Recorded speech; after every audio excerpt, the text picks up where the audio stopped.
시간이 바쁩니다. 조금 일찍 시작했고요. 할 얘기가 조금 많은 그런 상황입니다. 일단 지난 주간 정리를 한번 해보죠. 미국 시장은 2주간 연속 상승을 했습니다.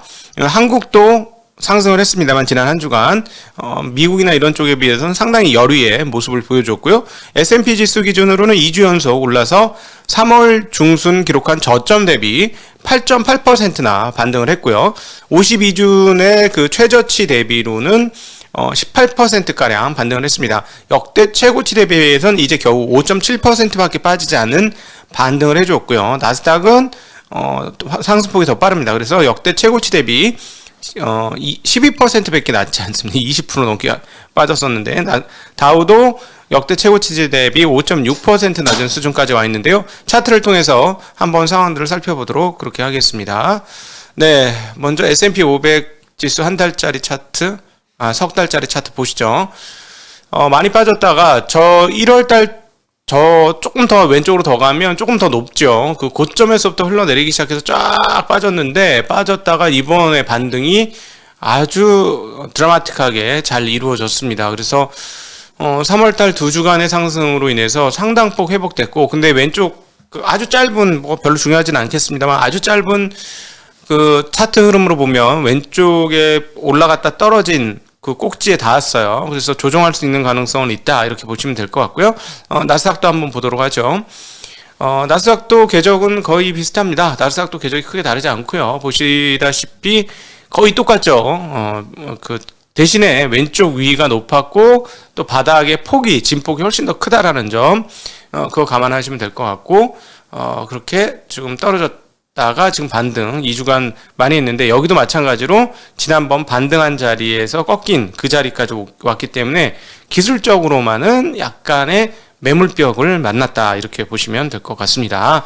자, 채권 시장 한번 살펴볼까요? 채권은 신년물 국채금리가 굉장히 금리가 많이 올랐습니다. 지난 주말에 금리가 무려 1.48%가 금리가 올라서 무지하게 올랐는데요. 일주일 한 달짜리 차트 한번 살펴보면서 간단하게 말씀드리도록 할게요.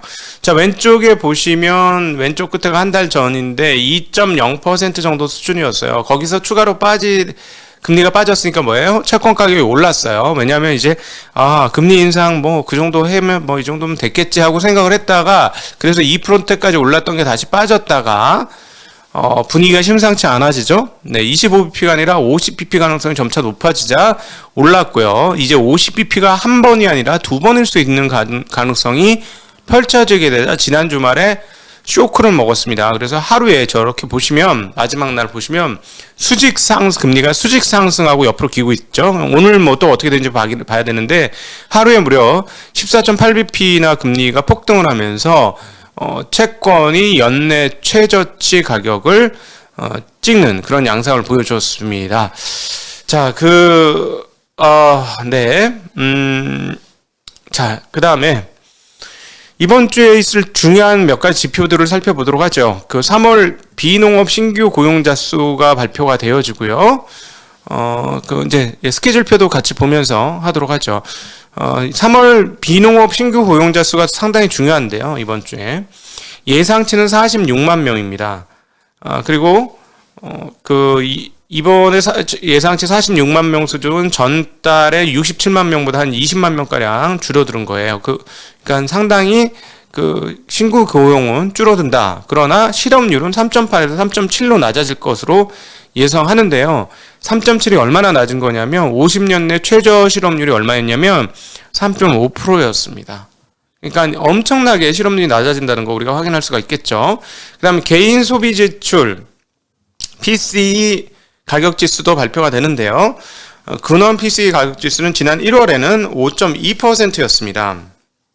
그리고 그냥 PCE 가격지수는 6.1이었는데요. 이번에 예상하고 있는 PCE 가격지수는 5.5가 되겠습니다. 그래서 이것도 고공행진을 하고요. 그 다음에 이제 보시다시피 이미 지난 주말에 존 윌리엄스 뉴욕 연방은행 총재가 말을 하긴 했었는데, 또 화요일날 얘기하고요. 그리고 보시면 아시겠지만 매일 있습니다.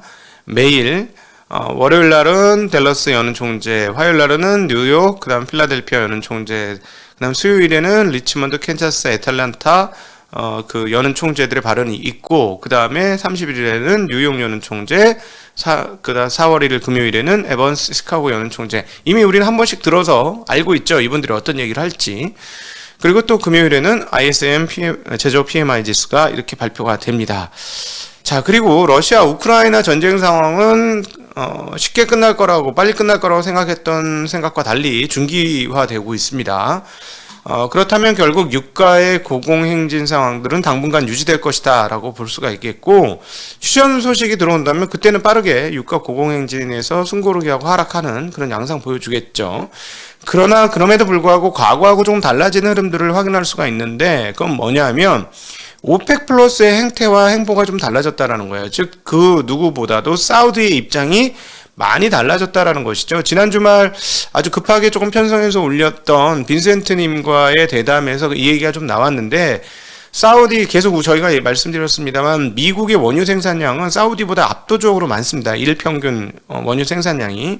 그런 상황이기 때문에 이제 미국은 과거와 같이 에너지를 확보하기 위해서 세계 지도를 짜지 않아도 되는 상황이고, 그러니까 갑자기 서로 간에 맹방처럼 여겨졌던 사우디가 사실 미국의 맹방이 됐을 때는 얼마나 이슬람권에서 욕을 먹었겠어요.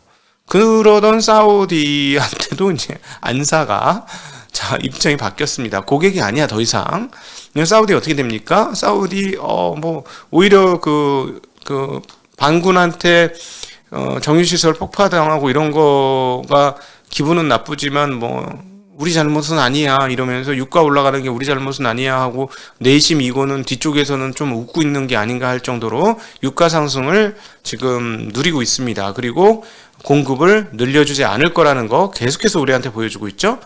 이 부분에 대해서 할 얘기가 정말 많아지는데, 이제 블록화 되는 상황들로 슬슬 가는 거고, 중동에 대한 공부를 앞으로 좀 해야 되는 상황들이 올 것 같습니다. 세계 경제 전체적으로 이해하는 데 있어서. 그런데 이렇게 생각하시죠. 이것들을 다 알고 어떻게 투자를 하냐? 알면 재미는 있죠. 재미있는데 투자는 이것과 궤적을 좀 다르게 하실 필요가 있어요. 그러니까 이것 다 알고 맞춰서 투자를 한다? 우리가 모두 경제학자가 아니고요. 경제학자조차도 이렇게 다 맞춰서 투자하기는 힘들 것 같고요.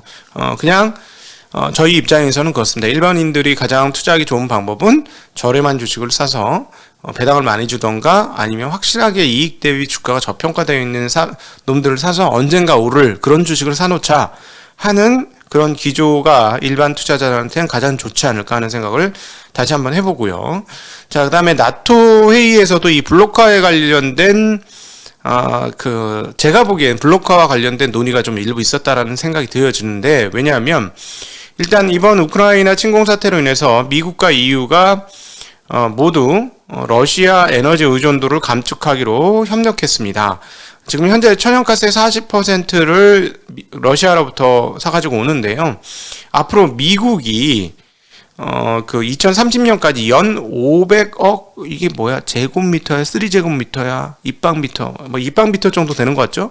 500억 입방미터의 추가 미국 LNG를 받을 것으로 서로 노력한다라는 얘기를 했고요. 그리고 올해도 최소 LNG 150억 입방미터 같아요.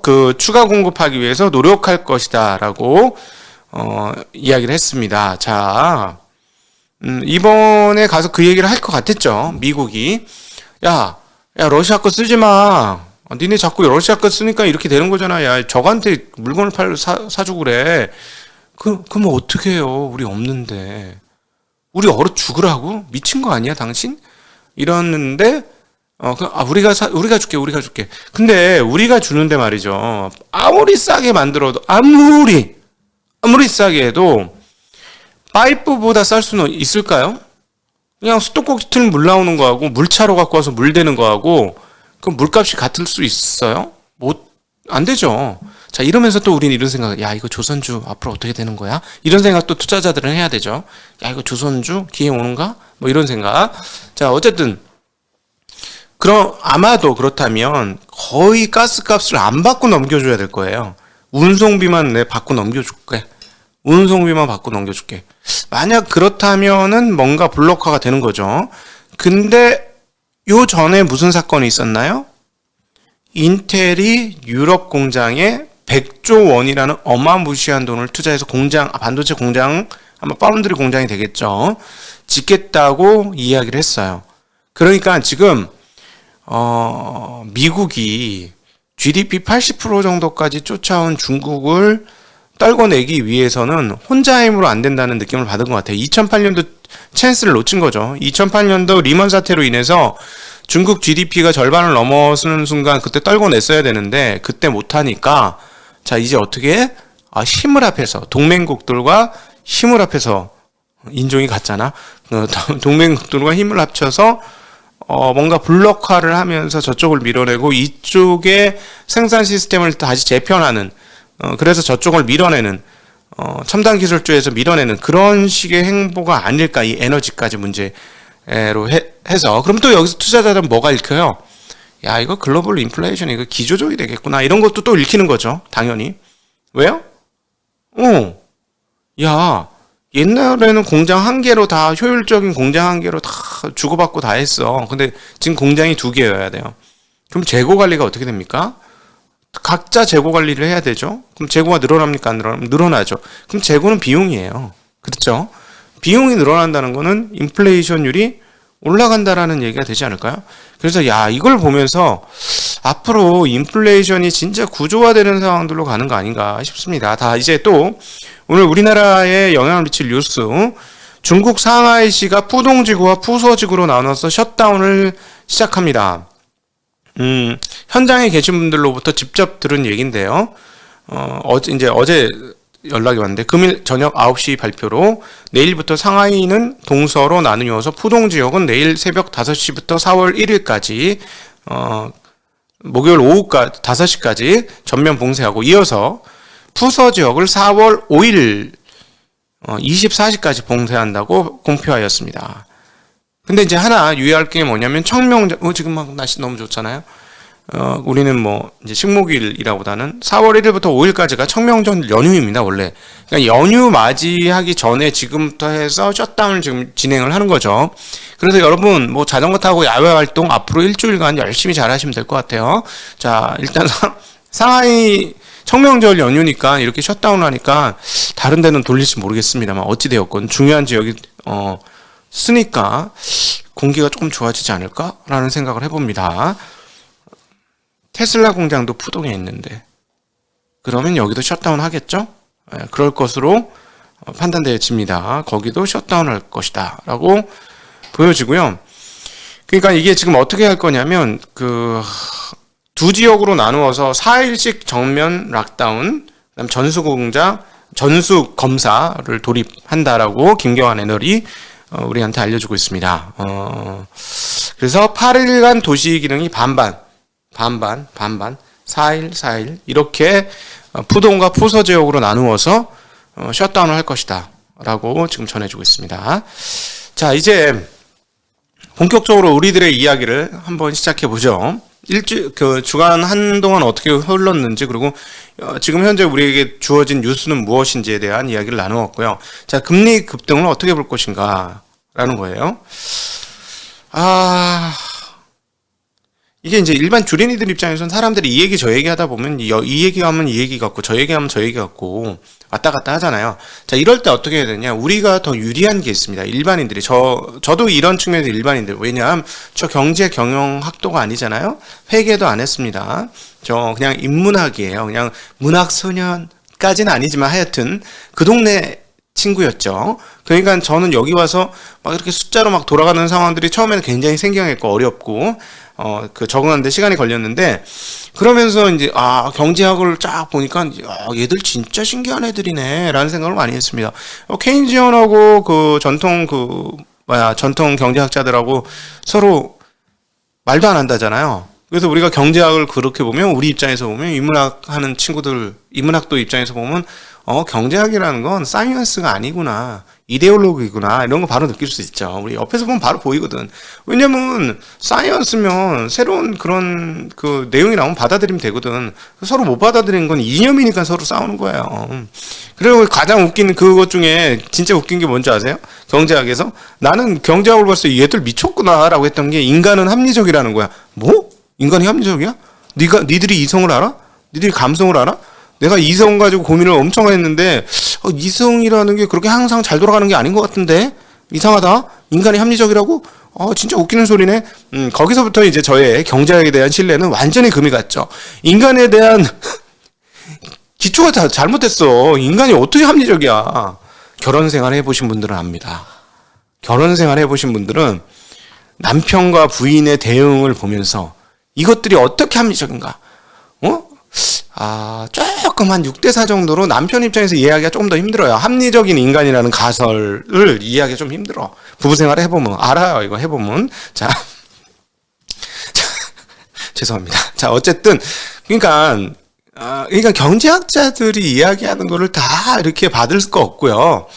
자, 인간에서부터 시작하자. 인간 원래 우리가 처해진 인간과 환경에서부터 시작하자라는 거예요. 자, 그러면 첫 번째 근원적인 질문을 한번 해보죠. 현재 금리가 높습니까, 여러분? 높은 건가요? 자, 질문 하나 했고요. 두 번째 질문. 경기는 어떻습니까? 경기가 좋은가요? 지금은 이제 미국 경기 기준으로 얘기하시죠. 한국 경기 말고. 한국 경기는 IMF 이후 좋은 적이 없어요. 그쵸? 그러니까 이거는 빼고. 자, 미국 경기 좋은가요? 자, 그리고 또 하나. 인플레이션은 경기와 유리된 건가요? 한번 생각해 봅시다. 자, 연준은 왜 이렇게 늦게 금리 인상과 테이퍼링을 시작했을까? 생각을 해보면 작년도로 시계열을 돌려서 작년도에 연준의 행동했던 것을 찾아보면 연준은 그때 계속 어떤 단어 하나를 얘기했습니다. 뭐라고 얘기했을까요? 기억으로 시작되는 거였는데 무슨 단어를 계속 얘기했어요. 고용이라는 단어를 계속 얘기했는데요. 결국 연준이 이렇게 금리 인상을 늦게 하고 테이퍼링을 늦게 한 이유는 고용이 회복될 때까지 기다리다 늦었다는 것 아닌가라고 저는 생각을 합니다. 자, 이제부터 전부 제 내피셜이에요. 그래서 그 연준은 고용 회복되는 게 진정한 경기 회복이라고 판단을 한 것 같습니다. 자, 근데 이제 고용이 얼마다? 아까 그 예상한 거 나왔죠? 실업률 얼마? 3.6, 3.7 막 이렇게 3.7 나오잖아요. 근데 3.5는 몇 년도만 최고다 3.5가 나오면 50년. 자, 이 정도로 고용이 안정되고 완전 고용 수준으로 갔죠. 그러니까 연준이 언제부터 행동했냐면 4% 초반인가부터 움직이기 시작했어요. 그리고 4% 미만이 되자 굉장히 빠르게 행동했던 것으로 기억을 합니다. 자, 그러면 연준의 행동이 늦은 걸까 늦게 한 걸까? 늦은 건가 늦게 한 걸까? 늦게 했는데 늦게 늦게 시작하다 해보니 늦었네? 라고 한 것 같아요. 제가 보니까. 그러니까 일시적이란 말을 지금 같았으면 안 썼다라고 얘기한 게 우리 디플레로 20년 있었어. 인플레 안 와. 좀 왔으면 좋겠다. 왔으면. 자, 그래 인플레 한번 맞아보자. 우리 고용이 올라오는 걸 인플레로 우리 할게. 그 고용 올라와서 인플레하면 진짜 내가 받아들여줄게. 그때부터 내가 행동할게 했는데 생각보다 굉장히 세게 온 거죠. 그러면서 스텝이 꼬이기 시작한 겁니다. 연준이. 그러면서 빠르게 변화하고 있는데 이 빠르게 변화하는 과정에서 뭘 하고 있죠 지금? 뭐를 하고 있어요? 시장과 사람들과 소통, 커뮤니케이션을 하고 있죠. 하고 있습니다. 그래서 제가 계속 중요하게 말씀드리는 게 연준 인사들이 지금 무슨 말을 하는지를 보고 가야 된다. 데이터 디펜던시 한다고 연준은 얘기하지만 우리는 연준 디펜던시여야 살아남을 확률이 높은데 연준 디펜던시에서 지금 중요한 포인트 중에 하나는 연준 인사들이 무슨 얘기를 했는지 계속 추적하는 것이다. 라는 거예요. 어쨌든 지금 연준에서는 기다리고 기다렸다가 이제 시작을 했는데 의외의 상황들이 벌어졌는데 그게 가장 큰 의외의 상황이 공급 적체였고요. 그리고 이게 뭐지 하는 동안에 타이밍을 조금 놓친 것이다. 그래서 타이밍을 놓쳤기 때문에 50bp 금리 인상을 해야 되는 상황이었고 금리를 이제 테이퍼링 하면서 그래도 우리가 이제 시장하고 우리 말의 신뢰성이 먹히고 이러려면 했던 말은 지켜야지 하고 테이퍼링 끝나고 금리 인상 하자고 어쩔 수 없어 좀 늦었지만 했는데 그 사이에 혹시나 하면서 안정될 거라고 생각했던 인플레이션이 안정이 된다 안 된다? 안 되고 있어요. 그러니까 이제 50bp 금리 인상이 나왔고 자 시장이 태핑을 하고 있죠. 툭툭 던지고 있어요. 50bp. 자 지난 주말 있었던 뉴욕 연은 총재의 발언을 한번 볼까요?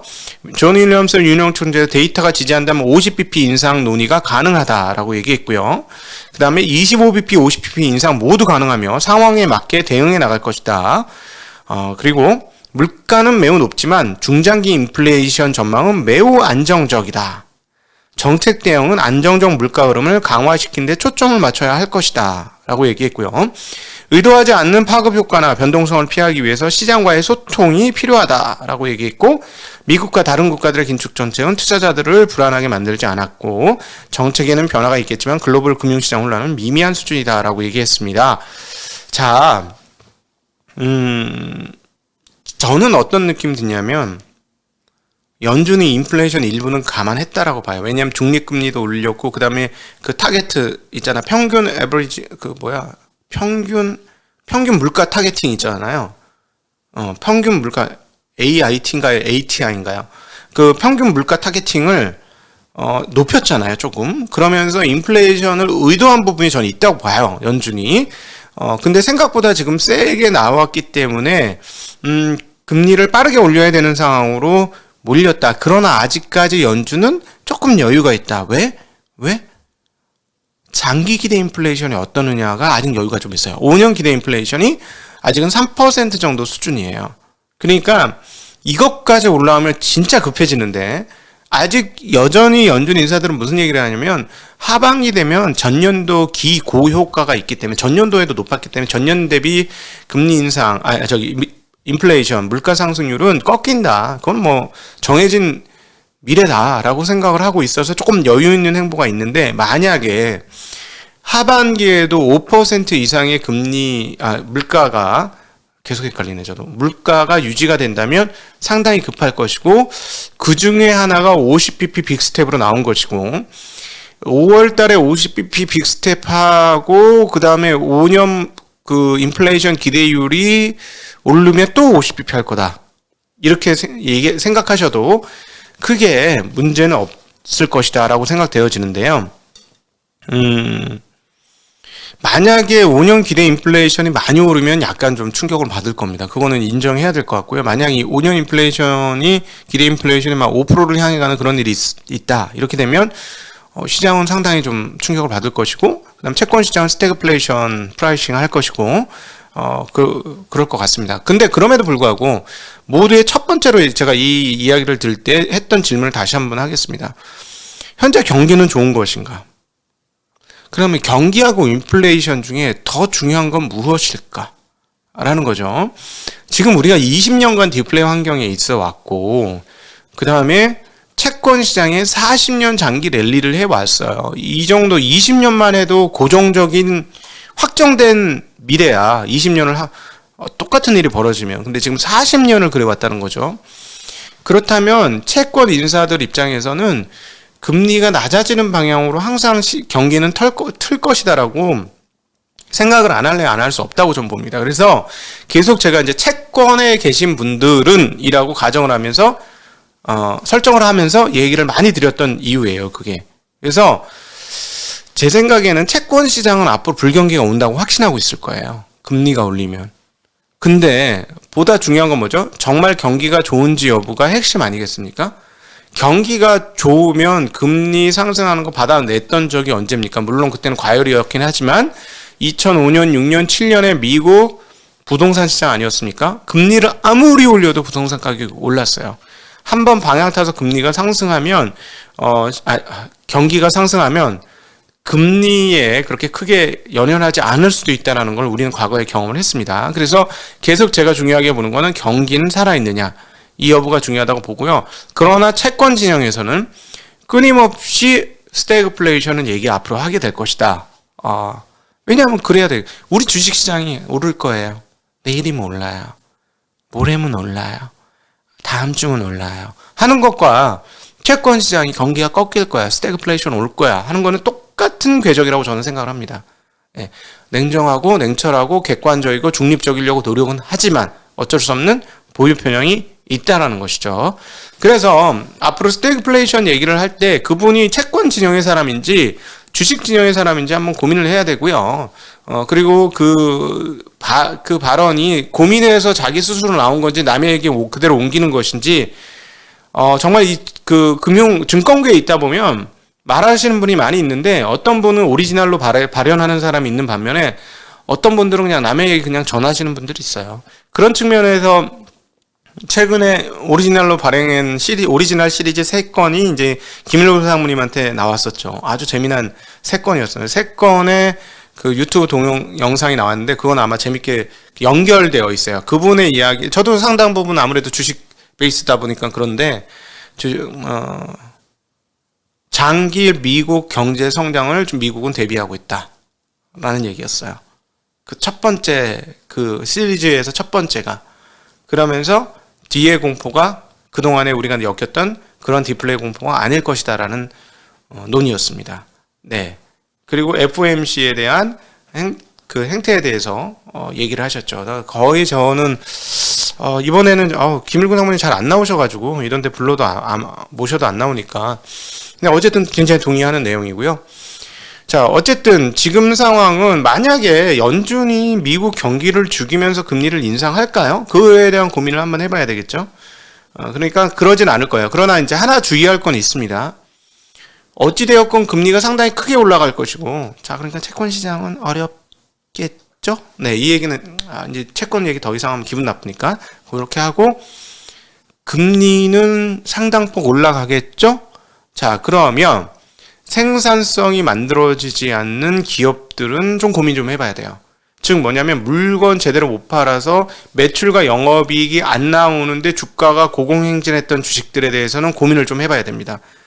지난 주말에도 말씀드렸지만 비용이 올라가기 때문에 본전 생각이 날 거거든요, 투자자들이. 그래서 거기에 대한 고민들은 앞으로 있어야 될 것이다. 그래서 지금은 올해는 숫자가 정확히 나오는 기업, 매출이 나오고, 매출이 매출 증가하면 더 좋죠. 이익도 이익 증가하면 더 좋아요. 매출과 이익이라는 숫자가 정확히 나오는 회사 쪽으로 투자를 해보시는 게 어떨까 하는 말씀을 드리고, 벅셔 해서웨이가 지금 사상 최고치를 찌르고 있는 이유는 또 이런 것의 반영이 아닌가라는 생각도 더불어 해보게 됩니다. 자, 여러분 오늘 긴 시간 함께 해주셔서 진심으로 감사하고, 할 얘기가 많았고 뇌피셜 얘기가 많았는데 여러분들한테 도움이 되었으면 좋겠습니다. 자, 여러분들과 간단히 인사하는 시간, 질의응답하는 시간으로 넘어가도록 하겠습니다. 안녕.